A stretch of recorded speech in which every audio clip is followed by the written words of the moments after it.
नमस्कार। दिन भर की बड़ी खबरों में आपका स्वागत है। मैं हूं अंशिता श्रीवास्तव। इस बुलेटिन की बड़ी खबरों पर चर्चा से पहले आइए देखते हैं सुर्खियां। जस्टिस डीवाई चंद्रचूड़ ने जजों के खिलाफ निजी हमलों को लेकर कहा, जजों को टारगेट करने की एक सीमा होती है। ईसाई समुदाय के संस्थानों की रक्षा सुनिश्चित करने के दायर मामलों की देरी पर किया था वकीलों को टारगेट।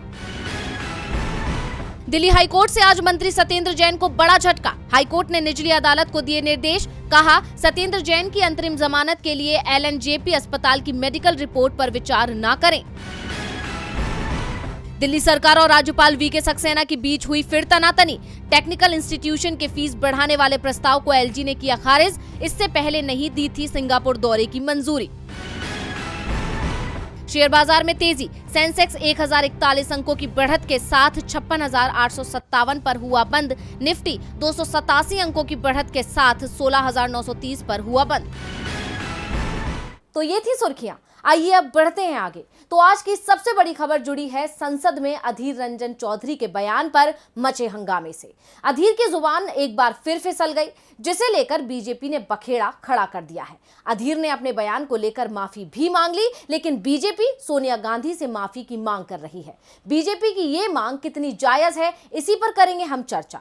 साथ ही अधीर पर संसद में मचे हंगामे को लेकर भी हम करेंगे बात। इसके अलावा बात करेंगे संसद में विरोध करने पर सांसदों के निलंबन की बढ़ती संख्या पर विपक्ष के फूटे गुस्से की। साथ ही जानेंगे कि पार्थ चटर्जी को लेकर ममता बनर्जी के फैसले को। वहीं ये भी जानेंगे कि कैसे राजनीतिक हथियार बन गई है जांच एजेंसियां। इसके अलावा और कई बड़ी खबरों से हम आपको करवाएंगे रूबरू। तो चलिए बढ़ते हैं आगे अपनी आज की सबसे बड़ी खबर की तरफ। तो दोस्तों, 18 जुलाई को संसद का मानसून सत्र शुरू हुआ था और पहले ही दिन से बीजेपी सदन में बैकफुट पर दिख रही थी। विपक्ष सरकार पर हमलावर था और मोदी सरकार पूरी तरह से बचाव में जुटी हुई थी। ऐसे में कांग्रेस सांसद अधीर रंजन चौधरी की राष्ट्रपति द्रौपदी मुर्मू को लेकर एक टिप्पणी को बीजेपी ने लपक लिया है। अधीर माफी मांग चुके हैं, लेकिन बीजेपी सोनिया गांधी से माफी की मांग कर रही है। लोकसभा में कांग्रेस के नेता अधीर रंजन चौधरी की जुबान राष्ट्रपति द्रौपदी मुर्मू का नाम लेते समय फिसल गई और देश की सत्ताधारी पार्टी बीजेपी ने इसे बड़ा मुद्दा बना लिया। अधीर रंजन ने तुरंत ही माफी भी मांग ली। उन्होंने यहां तक कह दिया कि वो राष्ट्रपति से मिलकर व्यक्तिगत रूप से भी माफी मांगने को तैयार हैं। इसके लिए उन्होंने समय भी मांगा है। अधीर ने सफाई भी दी कि हिंदी का कम ज्ञान होने के चलते उनसे भूल हो गई, लेकिन बीजेपी अधीर नहीं सोनिया गांधी की माफी की मांग कर रही है। इसे लेकर उसने आज संसद के दोनों सदनों में जमकर हंगामा मचाया। इतना ही नहीं, जब संसद की कार्यवाही ठप हुई और सोनिया गांधी बाहर निकली तो उन्हें बीजेपी सांसदों ने घेर लिया। दरअसल सोनिया गांधी जब लोकसभा से बाहर निकली तो उनकी नजर बीजेपी सांसद रमा देवी पर पड़ी। लोकसभा में जब हंगामा मच रहा था उस समय रमा देवी ही अध्यक्ष की आसंदी पर बैठी थी। सोनिया गांधी ने सवाल किया कि मेरा नाम क्यों उछाला जा रहा है, लेकिन बीजेपी सांसदों ने इसे लेकर सोनिया गांधी को घेर लिया। टीएमसी सांसद महुआ मोइत्रा ने कहा कि मैं उस समय वहां थी। महुआ ने कहा, बीजेपी सांसदों ने सोनिया गांधी को लकड़बग्घों की तरह घेर लिया। वो लोग चिल्ला रहे थे। ऐसे में 75 साल की एक मास्क लगाए हुए महिला भला एक से कैसे भिड़ सकती है। जिस तरह से बीजेपी के सांसद चिल्ला रहे थे, पहले कभी ऐसा नहीं देखा। मैं कांग्रेस अध्यक्ष को बाहर ले जाना चाहती थी, लेकिन उन्होंने कहा कि मैं डरती नहीं हूँ। कांग्रेस की तरफ से भी दावा किया गया है कि केंद्रीय मंत्री स्मृति ईरानी समेत बीजेपी के कई सांसदों और मंत्रियों ने पार्टी अध्यक्ष सोनिया गांधी के साथ अमर्यादित और अपमानजनक व्यवहार किया और ऐसी स्थिति पैदा कर दी गई कि सोनिया गांधी को नुकसान भी पहुंच सकता था। केंद्रीय मंत्री और बीजेपी नेताओं के इस व्यवहार के लिए प्रधानमंत्री नरेंद्र मोदी को माफी मांगनी चाहिए। कांग्रेस महासचिव जयराम रमेश ने इसे लेकर ट्वीट किया। आज लोकसभा में केंद्रीय मंत्री स्मृति ईरानी ने अमर्यादित और अपमानजनक व्यवहार किया, लेकिन क्या लोकसभा अध्यक्ष इसकी निंदा करेंगे? क्या नियम सिर्फ विपक्ष के लिए होते हैं? जयराम ने कहा कि राज्यसभा में कुछ भी हो रहा है, वित्त मंत्री को शून्यकाल में बोलने की इजाजत नहीं। फिर सदन के नेता को प्रश्नकाल में अपना पक्ष रखने दिया गया। सभापति को स्वतंत्र होना चाहिए, लेकिन अफसोस मैंने सुझाव दिया कि सभी विपक्षी सांसदों को निलंबित कर देना चाहिए, जैसे गुजरात विधानसभा में होता था। अधीर ने माफी मांग ली है, लेकिन बीजेपी को अधीर के सहारे सदन में विपक्ष को घेरने का जैसे मौका मिल गया और सत्ता पक्ष के सदस्यों ने ही आज सदन की कार्यवाही ठप्प कर दी। वो बात अलग है, सत्ता पक्ष के सदस्यों पर कोई कार्रवाई नहीं हुई, लेकिन विपक्षी सदस्यों ने जब अपनी बात रखी तो उनके साथ क्या हुआ, देखिए ये रिपोर्ट। मानसून सत्र का 9वां दिन भी हंगामेदार रहा और आज भी संसद में काम नहीं हो सका। लेकिन आज संसद में हंगामा करने वाला विपक्ष नहीं बल्कि सत्ता पक्ष था और इस पूरे हंगामे में केंद्रीय मंत्री स्मृति ईरानी मुख्य भूमिका में नजर आईं और कांग्रेस को घेरते हुए देश से माफी मांगने की मांग की। अधीर रंजन के बयान ने तो जैसे सत्ता पक्ष को मौका ही दे दिया और सत्ता पक्ष ने सदन में बवाल मचा दिया। वहीं हंगामे के बीच 3 और राज्यसभा सांसद आज सदन से निलंबित कर दिए गए हैं। आप सांसद सुशील गुप्ता, संदीप पाठक और निर्दलीय सांसद अजीत कुमार भुइयां को सदन से निलंबित कर दिया गया है। लेकिन विपक्ष ने इस मुद्दे को सड़क पर ले जाने की तैयारी कर ली है, जिससे सरकार बुरी तरह घिरी दिख रही है। वहीं इस हंगामे के बीच केंद्र सरकार ने कुछ सवाल के जवाब भी दिए। केंद्र सरकार ने संसद में बताया कि पिछले वर्ष 1 जुलाई से इस साल 30 जून तक विमानों में तकनीकी खराबी के कुल 478 मामलों की सूचना मिली है। सौगत राय के प्रश्न के लिखित उत्तर में नागर विमानन मंत्री ज्योतिरादित्य सिंधिया ने कहा कि विमानों के परिचालन के दौरान उनके पुर्जों या उपकरणों में खराबी के कारण तकनीकी कठिनाइयों के अनुभव का सामना करना पड़ा। यानी हर दिन की तरह आज भी संसद में कुछ खास काम नहीं हो सका और बीजेपी ने अधीर के बयान को भुनाकर विपक्ष की आवाज को दबाने की कोशिश की। साथ ही विपक्ष जिन मुद्दों पर चर्चा की मांग कर रहा है उससे भटकाने की कोशिश की।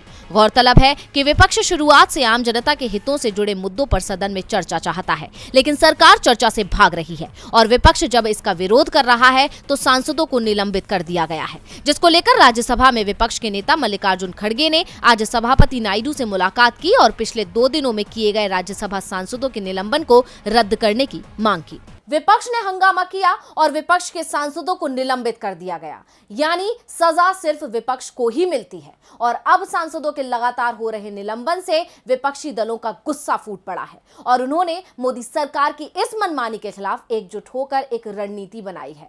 और विपक्ष की ये रणनीति 2024 में भी बीजेपी पर भारी पड़ेगी। क्या है रणनीति, देखिए रिपोर्ट। 18 जुलाई को संसद के मानसून सत्र की शुरुआत हुई और सत्र के पहले दिन से ही सरकार के खिलाफ विपक्ष का हल्ला बोल जारी है। विपक्ष लगातार महंगाई, बेरोजगारी, जीएसटी जैसे तमाम मुद्दों पर संसद में चर्चा चाहता है, लेकिन चर्चा नहीं हो रही है। ऐसे में विपक्ष को सरकार के खिलाफ विरोध प्रदर्शन करना पड़ रहा है। लेकिन विपक्ष की आवाज को सुनने के बजाय और उनकी मांग पूरी करने की बजाय विपक्षी सांसदों को निलंबित किया जा रहा है और अब तक दोनों सदनों से 27 सांसद निलंबित किए जा चुके हैं।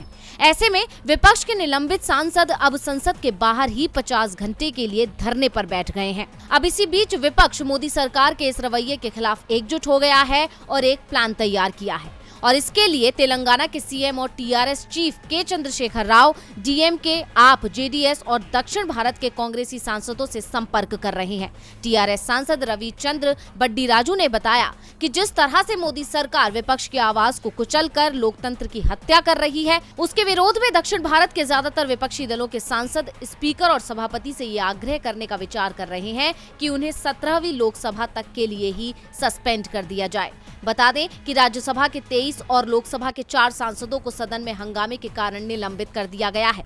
ऐसे में विपक्ष का गुस्सा फूट पड़ा, जिसके बाद विपक्ष ने सरकार के खिलाफ ये रणनीति बनाई है। विपक्ष का कहना है कि सरकार सदन में विपक्ष को कठपुतली की तरह रखना चाहती है। हम ये नहीं होने देंगे। हर सत्र में हमें सस्पेंड किया जाए। इससे बेहतर है कि पूरे सत्र के लिए ही सस्पेंड कर दें या फिर पूरा विपक्ष ही एक साथ 17वीं लोकसभा से इस्तीफा दे दे। और ऐसा करके विपक्ष 2024 चुनाव के लिए मोर्चा तैयार कर रहा है। गौरतलब है कि बीजेपी अब दक्षिण राज्यों में खुद को मजबूत करने में लगी हुई है, लेकिन वहां उसकी स्थिति कमजोर है क्योंकि लोकसभा की कुल 130 सीटों में से बीजेपी के पास मात्र 29 सीटें हैं। लेकिन विपक्ष ऐसा करके बीजेपी को दक्षिण में और ज्यादा कमजोर करना चाहता है। इससे बीजेपी के हाथ से कर्नाटक के जाने की भी उम्मीद ज्यादा बढ़ जाएगी। यानी विपक्ष आज के दांव से 2024 में बीजेपी को पस्त करने की रणनीति बना रहा है। विपक्ष एकजुट होकर स्पीकर से मांग करेगा कि उसे 17वीं लोकसभा के बचे हुए सभी सत्र से निलंबित कर दिया जाए, नहीं तो विपक्षी सदस्य इस्तीफा दे देंगे।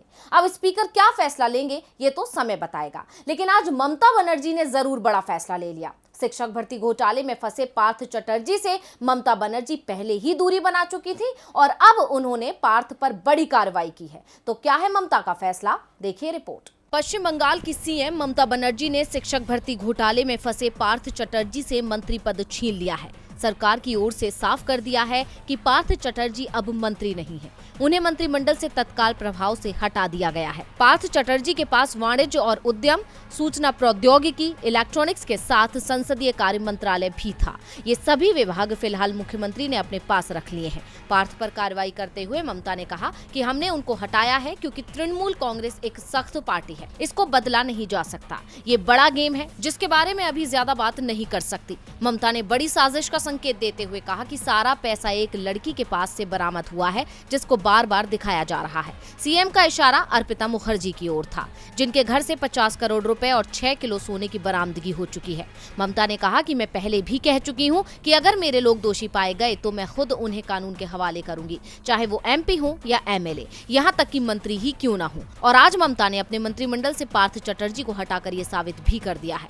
पार्थ के खिलाफ एक्शन को लेकर टीएमसी के अंदर की आवाज उठ रही थी। टीएमसी के प्रदेश महासचिव और प्रवक्ता कुणाल घोष ने साफ कर दिया था कि पार्थ चटर्जी को मंत्रिमंडल और पार्टी के सभी पदों से तत्काल हटाया जाना चाहिए। इसके साथ ही घोष ने ये भी कह दिया था कि अगर मेरा बयान पार्टी को गलत लगता तो पार्टी के पास मुझे भी सभी पदों से हटाने का अधिकार है, लेकिन मुझे पार्टी प्रमुख ममता बनर्जी और टीएमसी के राष्ट्रीय महासचिव अभिषेक बनर्जी पर पूरा भरोसा है। घोष के बयान से कुछ समय बाद ही टीएमसी की बैठक बुलाई गई और पार्थ को मंत्रिमंडल से हटाने का फैसला हो गया। फिलहाल उन्हें पार्टी से बाहर करने पर कोई निर्णय नहीं हुआ है। पार्थ चटर्जी को आखिरकार मंत्री पद से हाथ धोना ही पड़ा, जिसका कारण बना शिक्षक भर्ती घोटाला।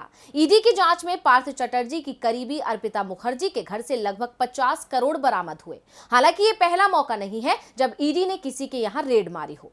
पिछले कुछ सालों में ईडी की ये छापेमारी आम हो गई है, जिसको लेकर एक रिपोर्ट भी आई है। क्या है रिपोर्ट में, आइए देखते हैं। जब भी सरकार मुश्किल में होती है वो जांच एजेंसियों की मदद लेती है, उनके सहारे विपक्ष को खामोश करने की कोशिश होती है। सरकार मुश्किल से निकलती है तो जांच एजेंसियों की कार्रवाई भी ठंडे बस्ते में चली जाती है। लेकिन मोदी राज में तो जैसे जांच एजेंसियों को खुली छूट मिल गई है, लेकिन सिर्फ विपक्षी नेताओं के खिलाफ। अगर कोई विपक्षी नेता दल बदल कर बीजेपी में आ जाए तो उसके खिलाफ जांच ठंडे बस्ते में भी डाल दी जाती है, जबकि विपक्षी दल के नेताओं पर तो संदेह मात्र पर ही बड़ी कार्रवाई हो जाती है।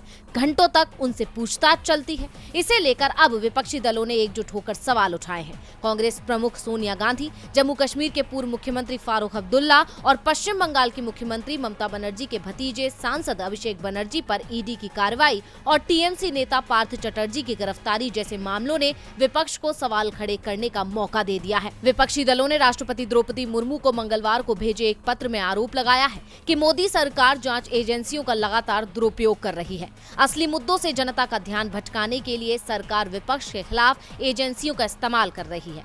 विपक्ष ने सवाल किया है कि क्या ये महज संयोग है कि इन एजेंसियों की सबसे ज्यादा सक्रियता उन मामलों में ही देखने को मिल रही है जिसमें गैर बीजेपी दल के नेता या फिर मंत्री शामिल हैं। वहीं हाल के कई मामलों को देखते हुए टीएमसी ने कहा कि इन एजेंसियों को विपक्ष के खिलाफ हथियार बनाने की केंद्र और बीजेपी की मंशा किसी से छिपी नहीं है। लेकिन इस मामले में अदालतें भी कुछ काम नहीं कर सकती, इसलिए अदालत में जाना समय की बर्बादी है। इसका मुकाबला राजनीतिक तौर पर ही किया जा सकता है। बता दें कि केंद्रीय एजेंसियों की रडार पर रहे नेताओं की लंबी फेहरिस्त है। फारूक अब्दुल्ला से मनी लॉन्ड्रिंग मामले में पूछताछ के बाद उनके खिलाफ चार्जशीट दायर की गई है। नेशनल हेराल्ड मामले में सोनिया गांधी और राहुल गांधी से लंबी पूछताछ हो चुकी है। हाल में शिवसेना सांसदों संजय राउत और अनिल परब से भी पूछताछ की गई है और आम आदमी पार्टी के सत्येंद्र जैन मनी लॉन्ड्रिंग के एक मामले में ईडी की हिरासत में है। विपक्ष ने इन्हीं मामलों को लेकर एजेंसियों के साथ केंद्र और भारतीय जनता पार्टी को कटघरे में खड़ा कर दिया है। लेकिन इन सब से लड़ने के लिए अब विपक्ष की क्या होगी रणनीति, ये देखना खास रहेगा। रिपोर्ट के मुताबिक ईडी का इस्तेमाल सत्ता पक्ष अपने फायदे के लिए कर रहा है और ये सब केंद्र के इशारे पर हो रहा है। केंद्र सरकार से सिर्फ विरोधी दल ही परेशान नहीं है, बल्कि सहयोगी दल भी मुश्किल में दिख रहे हैं। महाराष्ट्र में तो एकनाथ शिंदे अपने मंत्रिमंडल का विस्तार तक नहीं कर पा रहे हैं, जिससे सरकार पर संकट दिखाई दे रहा है। महाराष्ट्र में करीब 2 महीने से मचा घमासान थमने का नाम नहीं ले रहा है। हर दिन राजनीति में नए नए ट्विस्ट देखने को मिलते हैं, जिसके बाद कई सवाल खड़े हो जाते हैं। फिलहाल उद्धव ठाकरे की सरकार गिरने के बाद से एक ही सवाल उठ रहा है, आखिर मंत्रिमंडल का विस्तार कब होगा? क्योंकि महाराष्ट्र में नई सरकार के गठन को अब काफी समय बीत चुका है, लेकिन मुख्यमंत्री एकनाथ शिंदे ने अभी तक अपनी कैबिनेट का विस्तार नहीं किया है। बुधवार शाम को मुख्यमंत्री इसे अंतिम रूप देने के लिए दिल्ली जाने वाले थे और आज उनकी मुलाकात बीजेपी के आला कमान से हो सकती थी, लेकिन अंतिम समय में उन्होंने अपना दौरा रद्द कर दिया। हालांकि उन्होंने इसके कारण नहीं बताए हैं, लेकिन दिल्ली दौरा टलने के बाद से कयासों का बाजार गर्म हो गया है। लोग अब शिंदे गुट और बीजेपी के बीच के समीकरण पर भी चर्चा करने लगे हैं। साथ ही इस बात के भी कयास हैं कि कैबिनेट को लेकर शिंदे और बीजेपी के बीच अनबन चल रही है, क्योंकि बीजेपी के कई नेता शिंदे के सीएम बनने से खुश नहीं है। इस कयास के पीछे का कारण शायद ये भी है कि हाल ही में एकनाथ शिंदे ने कहा था कि वो अगले 3 से 4 दिनों में अपनी कैबिनेट का विस्तार कर लेंगे, मगर बीजेपी से मुलाकात न होने के कारण कैबिनेट विस्तार फिर से चल गया। बता दें कि सीएम बनने के बाद एकनाथ शिंदे कई बार दिल्ली का दौरा कर चुके हैं। अधिकांश बैठक के बाद कैबिनेट विस्तार पर अंतिम मोहर की बात कही जा रही है और कहा जाता है कि शिंदे और फडणवीस जल्द ही मंत्रिमंडल का विस्तार करेंगे, लेकिन अभी तक समय नहीं मिला है। तो वहीं विपक्ष ने भी मंत्रिमंडल का विस्तार नहीं करने के लिए राज्य सरकार की आलोचना की है। और बुलेटिन के आखिर में बात चुनाव आयोग की घोषणा की। लोकतंत्र का महापर्व यानी कि चुनाव में हिस्सा लेने के लिए हर कोई उत्साहित रहता है। खासकर देश के युवाओं का इस उत्सव में हिस्सा लेने का जोश देखते ही बनता है।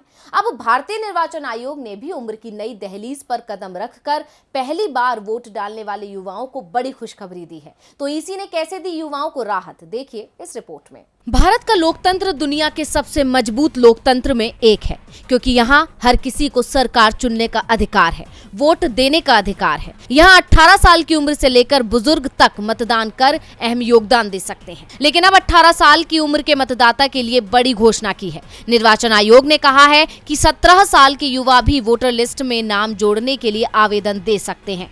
उन्हें आवेदन देने के लिए 18 साल के होने का इंतजार नहीं करना पड़ेगा। निर्वाचन आयोग ने कहा कि ऐसे सभी युवा जो साल की पहली तारीख को 18 वर्ष के हो जाएंगे, वो वोटर लिस्ट में नाम जोड़ने के लिए आवेदन दे सकते हैं। मुख्य निर्वाचन आयुक्त राजीव कुमार और निर्वाचन आयुक्त अनूप चंद्र पांडे ने सभी राज्यों के सीईओ, ईआरओ और एईआरओ को ये निर्देश दिया है कि वो ये सुविधा देने के लिए तकनीकी इंतजाम सुनिश्चित करने में जुट जाएं, ताकि युवा 18 वर्ष की उम्र पूरा होने के पहले ही वोटर लिस्ट में नाम जोड़ने के लिए आवेदन दे सकें। ऐसे में अब भारत निर्वाचन आयोग के इस निर्णय से युवाओं को वोटर लिस्ट में नाम जुड़वाने के लिए 18 वर्ष पूरा होने का इंतजार नहीं करना पड़ेगा। रजिस्ट्रेशन होने के बाद युवाओं को एक चुनावी फोटो पहचान पत्र जारी किया जाएगा। वोटर लिस्ट 2023 के लिए इस समय संशोधन किया जा रहा है। कोई भी नागरिक जो 1 अप्रैल, 1 जुलाई और 1 अक्टूबर 2023 तक 18 साल का हो रहा है, वो भी मतदाता के रूप में पंजीकरण के लिए एक अग्रिम आवेदन पत्र प्रकाशन की अंतिम तारीख से पहले जमा कर सकता है। चुनाव आयोग की इस खुशखबरी के बाद देश में वोटर्स की संख्या बढ़ जाएगी और लोकतंत्र को मजबूती मिलेगी। तो आज इस बुलेटिन में बस इतना ही। देखते रहिए डीवी लाइव। नमस्कार।